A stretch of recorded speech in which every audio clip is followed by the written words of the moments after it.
तो क्या राहुल गांधी जंतर मंतर पहुंचकर सोनम वांगचुक की बिगड़ती हुई तबीयत के बीच में उनका अनशन तोड़वाएंगे? क्या पूरा इंडिया एकजुट होकर के, इकट्ठा होकर के जंतर मंतर पहुंच रहा है? और आखिर 20 तारीख को ऐसा क्या होगा जिसकी कल्पना करके इस वक्त दिल्ली पुलिस के हाथ पांव फूल रहे हैं? स्वागत है आप सभी का। आप देख रहे हैं द राजनीति का विशेष सेगमेंट खबर और विश्लेषण। मैं हूं जब्बार खान। दोस्तों, क्या कोई सरकार इतनी निर्दयी हो सकती है, इतनी क्रूर हो सकती है कि उसके सामने देश का एक विद्वान शख्स, एक साइंटिस्ट, जिस शख्स ने देश से लेकर विदेशों में भारत का नाम रोशन किया, जिस शख्स ने भारतीय सेना के लिए ऐसा टेंट बनाया कि बेतहाशा सर्दी में भी उनको उतनी तकलीफ ना हो, जिस शख्स को मैग्सेसे का अवार्ड मिला, उस शख्स को तड़पता हुआ छोड़कर चंद कदमों की दूरी पर देश के प्रधानमंत्री और गृह मंत्री चैन की नींद सोए। दोस्तों, 17 दिनों से सोनम वांगचुक अनशन पर हैं। किस लिए? देश के जनता के लिए, देश के अवाम के लिए, देश के छात्रों के लिए, देश के युवाओं के लिए, उन युवाओं के लिए जिनका भविष्य एक शिक्षा मंत्री ने करीब करीब बर्बाद सा कर दिया है। क्योंकि अगर लगातार एक शिक्षा मंत्री के कार्यकाल के भीतर में एक के बाद एक पेपर लीक होते जा रहे हैं तो फिर इसे क्या कहा जाए? अब ऐसी स्थिति में दोस्तों, सोनम वांगचुक की तबीयत इस कदर बिगड़ चुकी है कि उनका वजन करीब करीब 9 किलो घट चुका है। आप सोचते हैं दोस्तों, 6 महीने, 8 महीने, साल भर लग जाते हैं किसी शख्स को जिम में या एक्सरसाइज में पसीना बहाने के बाद, तब जाकर के उसके कुछ किलो वजन घटते हैं। मगर एक 80-85 शख्स का, मगर एक बुजुर्ग शख्स जो कि छात्रों के हितों के लिए जंतर मंतर पर अपना सब कुछ त्याग करके बैठा हुआ है, तबीयत उनकी इतनी बिगड़ी है, मैं आपको आगे तफसील से बताऊंगा उस पर अभिजीत दीपिके ने क्या कहा, डॉक्टरों ने क्या कहा और तबीयत बिगड़ने के बाद में उनकी बॉडी किस स्तर पर पहुंची है दोस्तों। लेकिन इस बीच में, जैसा कि मैंने अपना इससे पहले वाला शो दिखाया था कि किस तौर पर इंडिया गठबंधन अब एकजुट होकर इस आंदोलन को न सिर्फ सपोर्ट करने के लिए बल्कि इस सरकार के सामने चट्टान की तरह खड़ा होने के लिए सोनम वांगचुक के साथ, अभिजीत के साथ आ रहा है। दोस्तों, मैंने आपको पहले बताया था कि कैसे कांग्रेस पार्टी के सांसद जंतर मंतर जा चुके हैं, उद्धव ठाकरे की पार्टी के सांसद जा चुके हैं, टीएमसी के सांसद महुआ मोइत्रा जा चुकी हैं, आम आदमी पार्टी के सांसद जा चुके हैं, लेफ्ट पार्टियों के सांसद जा चुके हैं, करीब अखिलेश यादव की पार्टी के सांसद जा चुके हैं, डीएमके के सांसद ने समर्थन दिया है, इसमें थलपति की तरफ से समर्थन दिया गया। यानी कि करीब करीब जो मेन विपक्षी पार्टियां हैं वो सबके सब इस आंदोलन में सोनम वांगचुक के साथ में खड़ी हो चुकी हैं, समर्थन जता चुकी हैं।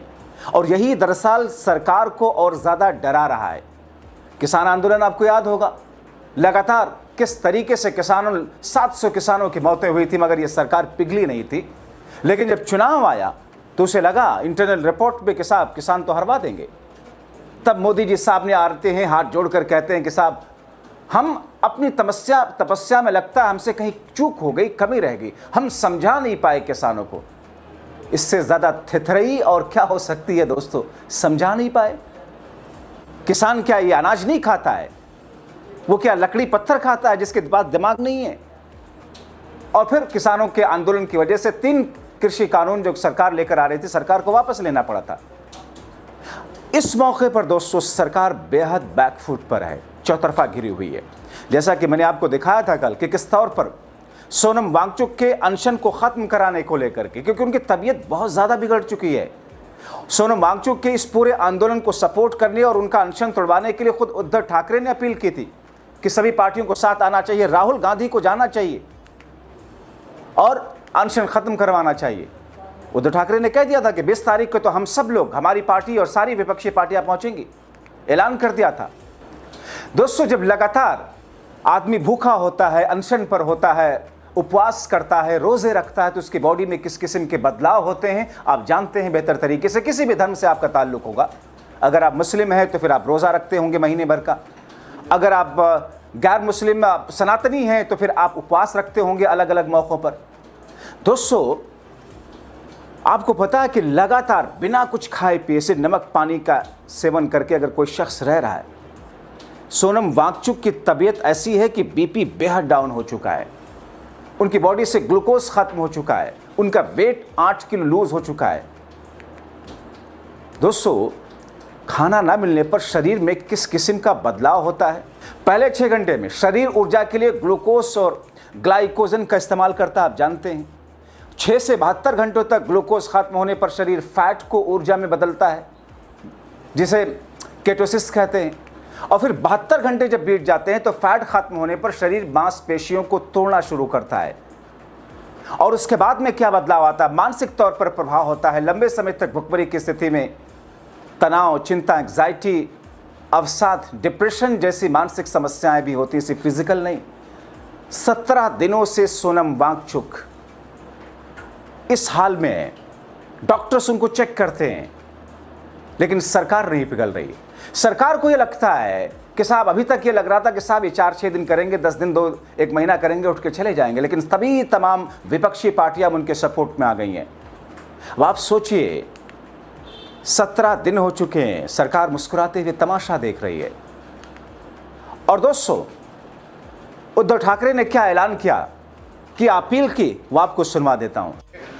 अभिजीत दीपके जो अमेरिका में रहते थे, अपनी पढ़ाई के लिए गए थे, उन्होंने वहां से आवाज उठाई, लेकिन हमारे देश में से किसी ने आवाज उठाई नहीं थी। वो अमेरिका छोड़कर यहाँ आए, आवाज उठाई। एक कॉकरोच जनता पार्टी नाम से उन्होंने एक आंदोलन शुरू किया, और आप देख रहे हो कि बहुत ही सपोर्ट सोशल मीडिया पर उनको मिल रहा है। आज मैं आपके साथ इसलिए बात कर रहा हूँ क्योंकि पिछले 15 दिनों से सोनम वांगचुक जी वहाँ अनशन पर बैठे हुए हैं। दिन ब दिन उनकी तबीयत है वो कमज़ोर होती चली जा रही है। मैंने प्रयत्न किया, 4 दिन पहले अरविंद सावंत जी को मैंने वहाँ उनको मिलने के लिए भेजा था, और तब मैं स्वयं उनके साथ मैंने फ़ोन पर बात की थी, विनती की थी कि सोनम जी, आप जैसे लोगों की हमें और देश को ज़रूरत है, कृपा कर कर अनशन छोड़ो। लेकिन मानने के लिए तैयार नहीं। सरकार तो कुछ परवाह नहीं है, ना ही उनके साथ बात करने की कोशिश कर रही है, ना ही जो युवा है, बहुत सारे युवाओं ने खुदकुशी भी की है, लेकिन सरकार उनकी तरफ देखने के लिए भी तैयार नहीं है। और इसलिए मैं चाहता हूं कि अब समय आया है पूरे देश में अपने अपनी पार्टी का जो एजेंडा है बाजू में रखकर हम सारे लोग इकट्ठा आकर वो जो आंदोलन चल रहा है उसका समर्थन करें। और वो इसलिए करें क्योंकि ये सिर्फ एक पार्टी का एजेंडा नहीं है, अपने देश का भविष्य का विषय है। और देश के भविष्य के लिए आज जिनके कंधों पर जिम्मेदारी है वो अपनी जिम्मेदारी नहीं उठाएंगे तो देश की स्थिति बड़ी बुरी हो सकती है, खराब हो सकती है। और मैं आज खुलेआम सोनम वांगचुक जी को और दीपके को मेरा समर्थन दे रहा हूं। अगर जरूरत पड़े तो मैं भी दिल्ली जाऊंगा, लेकिन मैं आज आपके माध्यम से पूरे देश के जितने सारे राजनीतिक पार्टियां हैं उनको यही कह रहा हूं, आप जहां भी हो, जिस राज्य में हो, जिस शहर में हो, आप बाहर आइए और समर्थन के लिए कुछ ना कुछ जरूर करें। तो ऐसी स्थिति में दोस्तों, क्या सरकार सोनम वांगचुक का अनशन तोड़वाएगी? अभी पवन खेड़ा, अलका लांबा ने बहुत सारी बातें कही। उन्होंने कहा, पवन खेड़ा ने कहा कि साहब, जब अन्ना आंदोलन चल रहा था, 4 दिन के भीतर ही हमारी सरकार उनसे संवाद कायम कर ली थी, उनकी बातें सुनना शुरू कर दिया था, हमने सिविल सोसाइटी का गठन कर दिया था लोकपाल के लिए। मगर 17 दिन से ज़्यादा हो गए इस अनशन को, सरकार ध्यान तक नहीं दे रही है। और सरकार कैसे ध्यान दे, क्योंकि उसकी प्राथमिकता तो यह है ही नहीं है। उसकी प्राथमिकता सांसदों, विधायकों, पार्टियों को तोड़कर सरकारें गिराकर सरकार बनाना है, देश के सत्ता पर काबिज रहना है। और सरकार ने तो अपने उसी शिक्षा मंत्री से, शर्म नहीं आई उनको, जिन्होंने इस आंदोलन में शामिल होने वाले लोगों को आतंकी बोल दिया। मतलब देश का युवा, बेरोजगार छात्र आतंकी है, आतंकी मानसिकता का है, आतंकियों की भी टीम है। तो अब किस मुंह से आएंगे उस संवाद करने के लिए? अब दोस्तों, ऐसी स्थिति में जबकि जंतर मंतर पर लोग बैठे हैं, युवा छात्रों के साथ साथ देश के अब अन्य लोग भी समर्थन देने आ रहे हैं। सरकार दमनकारी नीति जरूर करती है, पुलिस के जरिए बारिश में वहां टेंट ना देने दिया जाए, भीगते रहे बच्चे। सोनम वांगचुक के ऊपर डायरेक्ट धूप आती रहे, भीगते, वो लगातार उनकी तबीयत जो बिगड़ी है और ज़्यादा बिगड़े। पुलिस लिटरली रोकती है, जो वहाँ खाना खिलाते हैं, पानी की बोतलें देते हैं, उनके घर पुलिस जा रही है। इसीलिए दोस्तों, अभिजीत दीपिके ने मोदी शाह को सीधे सीधे कहा, आप चाहते क्या हैं कि सोनम वांगचुक की जान चली जाए? आप इतने क्रूर कैसे हो सकते हैं? बहुत ही खराब होने जा रही है। उनका वजन जो है लगभग 8.5 किलो कम हो चुका है। आज क्षमता 16 दिन है, 8.5 किलो वजन कम हो चुका है उनका। और अब उनका मसल लॉस जो है वो काफी ज्यादा है। अब उनके वेट सुधार आ गया, पूरा वेट दिख रहा है मसल लॉस के कारण। और ब्लड प्रेशर भी लगातार कम आ रहा है, उनकी शुगर भी लगातार कम आ रही है। प्रेशर के अराउंड उनकी शुगर आ रही है जो होनी चाहिए 100 के अराउंड। तो विथ ईच पासिंग आवर उनकी तबीयत बहुत ही ज्यादा खराब होती जा रही है। और इससे ज्यादा खुशहाली की बात ये है कि सरकार की तरफ से अभी तक किसी ने कोई बातचीत करने की कोशिश नहीं की। इस देश का इतना बड़ा एजुकेशन, इतना बड़ा साइंटिस्ट 16 दिनों से भूखा अपनी जान और पर लगा रहा। आप देख सकते हो उनकी हालत पीछे।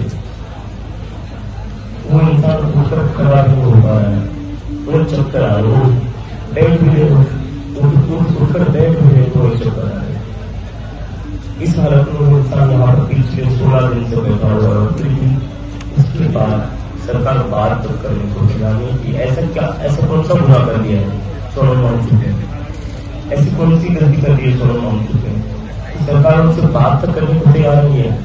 किस चीज का इंतजार कर रही है सरकार?